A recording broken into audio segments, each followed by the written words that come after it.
As I've stressed throughout the week, OBS March has really become all about the athletes. You're not going to find stellar pedigree, but you're going to find runners. We've been lucky in the past finding runners here, particularly by first-year sires. We've found that to be an interesting angle. True to Eclipse form, we came away from this sale with 4 horses, 3 of which turned out to be fillies, all 3 of which are ending up to be by first-year sires.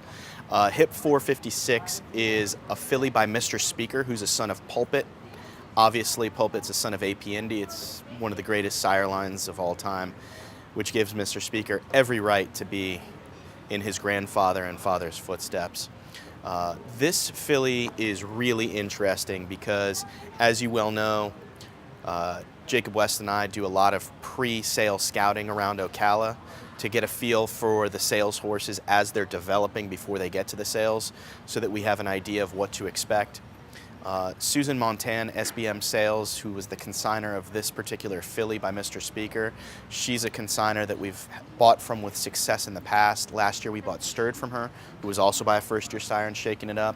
We really trust Susan, and she's got an incredible opinion.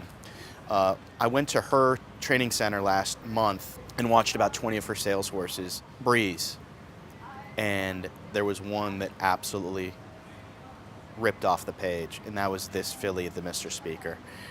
She was full-fledged brilliance. I was enamored by her that day, saw her on the shank that day. She was pure class, but what was really interesting is that Mr. Speaker won the Belmont Derby Invitational, and he was a distance horse on the turf, so you might think that he will be a turf influence.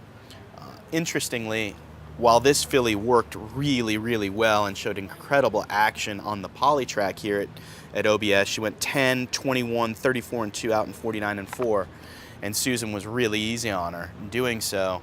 Her breeze at the farm on conventional dirt was brilliant. It was freaky, freaky good. I really think that this filly is going to be a power dirt filly at any distance. I think she's going to carry her speed around 2 turns.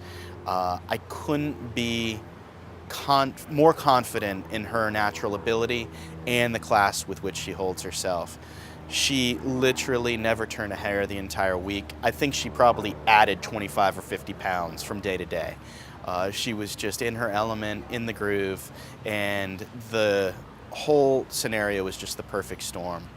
I think we bought her for really good value. In fact, the underbidder on the filly was Liz Crow, who's a really talented young horsewoman. She purchased Monomoy Girl as a yearling. She's got a great eye for a horse, and I'm always, really happy to be validated by another good horseman's opinion of this filly in particular. I think we've got that going for us. So this filly, we're going to try to mimic what we did last year with Stirred and send her out to California, where she'll be trained by Michael McCarthy.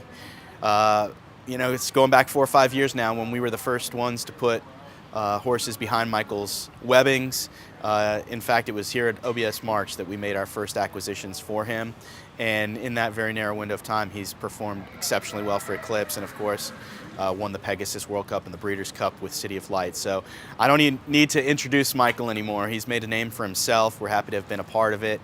And he had his eye on this filly all week, and when I handed him the ticket, told him to put her on a plane and get her to California ASAP, he was smiling from ear to ear. So we're really looking forward to seeing this filly roll, and it's possible she'll run this spring, summer at Santa Anita, just like Stirred did, broke her maiden first time out, and then get right into the graded stakes program at Del Mar and beyond. But I think she's the real thing.